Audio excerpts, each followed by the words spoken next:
Okay, welcome back. We are on chapter 5, and our main character, Nick, is quite the clever little fifth grader, and he thought that he was going to get the best of his teacher, Mrs. Granger, by asking a question right at the end of class so that she didn't have time to give them homework. But it kind of backfired on him. He ended up with an extra report. So, chapter 5 is called The Report. By lunchtime the next day, Nick had a bad feeling in the pit of his stomach. 7th period was coming. He was going to have to stand up in front of Mrs. Granger's class. The eyes of everyone in the class would be glued to his face, and Mrs. Granger's eyes would be cranked up to maximum punch power. He looked over his notes again and again. The first English dictionary, the growth of the English language, William Shakespeare, words from French and German, new words, old words, new inventions, Anglo-Saxon words, Latin and Greek roots, American English, it all became a big jumble in his mind. And his grand plan from the night before?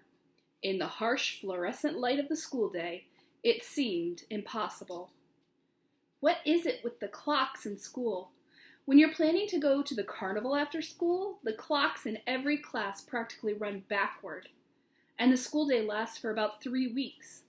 But if you have to go to the barber or go shopping for clothes after school, zip, the whole day is over before you can blink.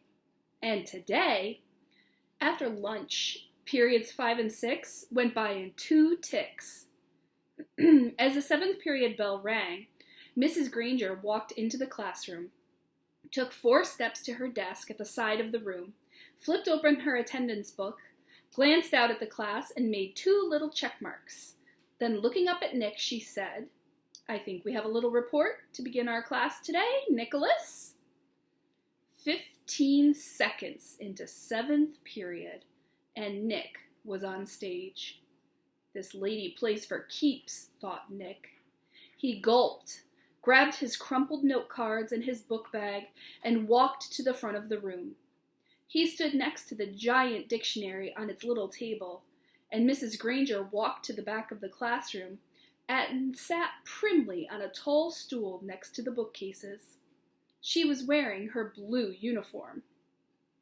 Taking a deep breath, Nick began, "Well, the first thing I learned is that the first English dictionary—" Mrs. Granger interrupted.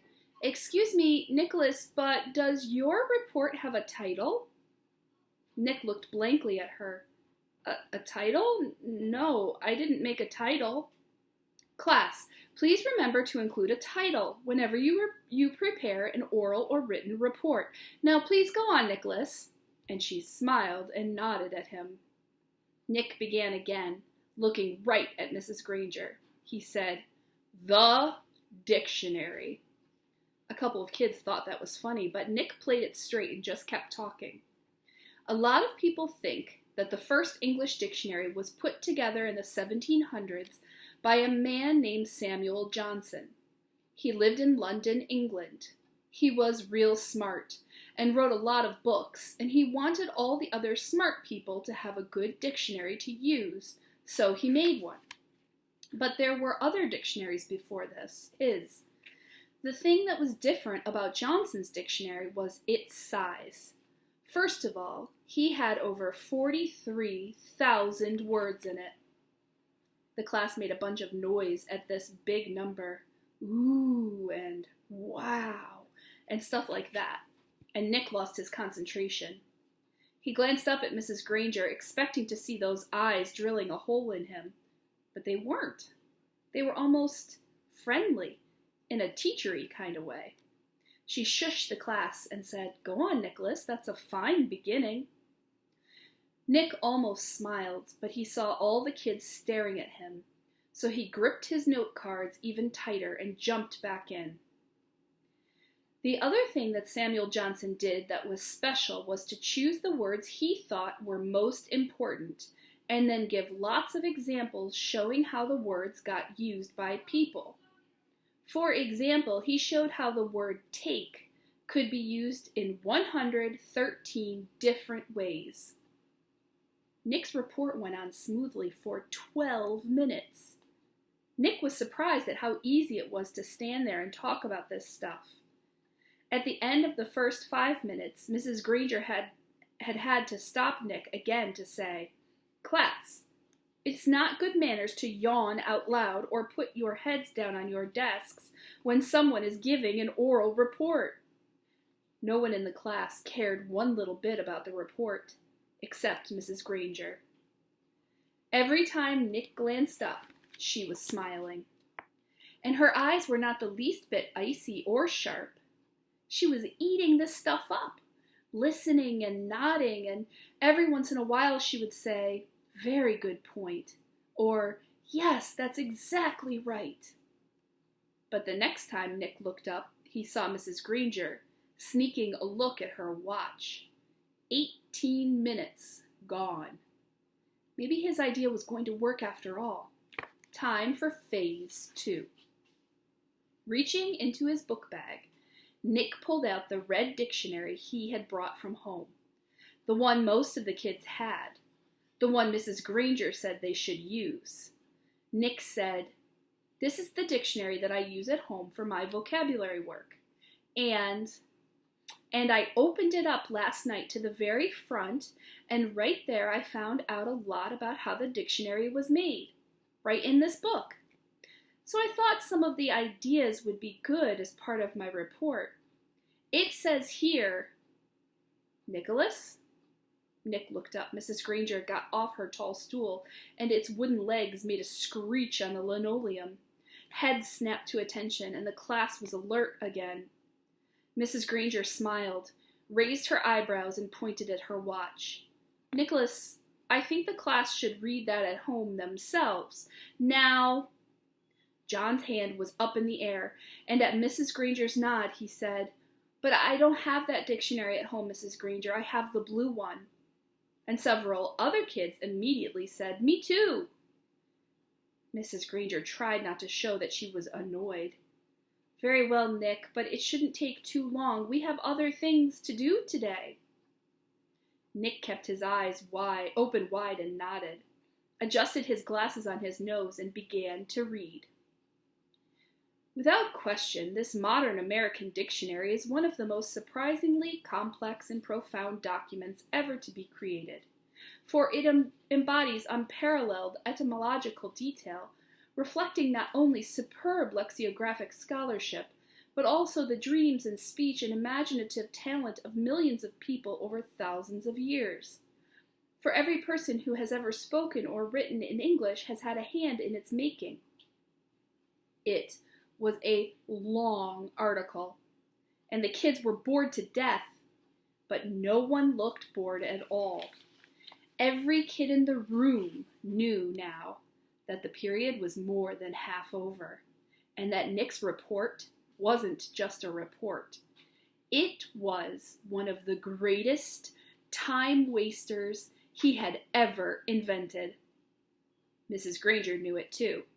She had edged around from the back of the room to the side near the windows. Nick glanced up at her now and then as he read, and each time Mrs. Granger's eyes clicked up to a new power level. After 8 minutes of Nick's best non-stop reading, her eyes were practically burning holes in the chalkboard behind him. There were only 10 minutes left in 7th period. When he took a breath to start a new paragraph, Mrs. Granger cut him off. "That's a fine place to stop, Nicholas. Class, let's all give him a round of applause for his report." The applause didn't last long. As Nick took his book bag and notes and sat down, Mrs. Granger's eyes went back to almost normal, and she actually smiled at him.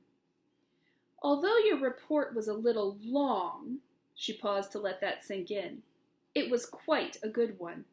And isn't it fascinating that English has more different words than any other language used anywhere in the world?" She pointed at her large dictionary. "That one book contains the definitions of more than 450,000 words. Now, wasn't I right, Nicholas? All this will mean so much more since you learned about it on your own." Mrs. Granger was beaming at him. Nick sank lower in his chair. This was worse than writing the report, worse than standing up to give it. He was being treated like the teacher's pet, and he had the feeling she was doing it on purpose. His reputation was in great danger, so he launched another question. He raised his hand, and he didn't even wait for Mrs. Granger to call on him. Yeah, but, I still don't really get the idea of why words all mean different things. Like, who says that D-O-G means the thing that goes woof and wags its tail? Who says so? And Mrs. Granger took the bait. Who says dog means dog? You do, Nicholas. You and I and everyone in this class and this school and this town and this state and this country, we all agree. If we lived in France, we would all agree that the right word for that hairy four-legged creature was a different word, chien. It sounds like chien, but it means what D-O-G means to you and me. And in Germany, they say Hund, and so on, all around the globe. But if all of us in this room decided to call that creature something else, and if everyone else did too, then that's what it would be called. And one day, it would be written in the dictionary that way. We decide what goes in that book. And she pointed at the giant dictionary, and she looked right at Nick, and she smiled again. Then Mrs. Granger went on. But, of course, that dictionary was worked on by hundreds of very smart people for many years. So as far as we are concerned, that dictionary is the law. Laws can change, of course, but only if they need to.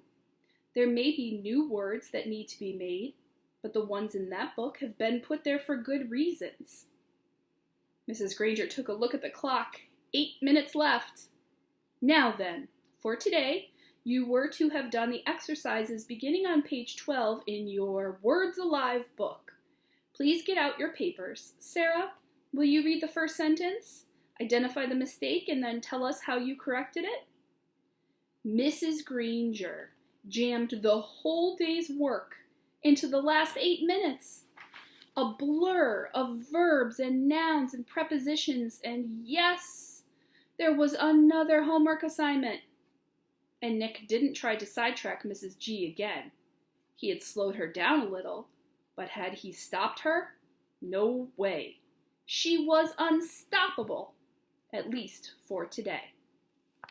I'm going to stop there for today, but the next chapter is called The Big Idea, and this is where we start to get into the real juicy part of the book.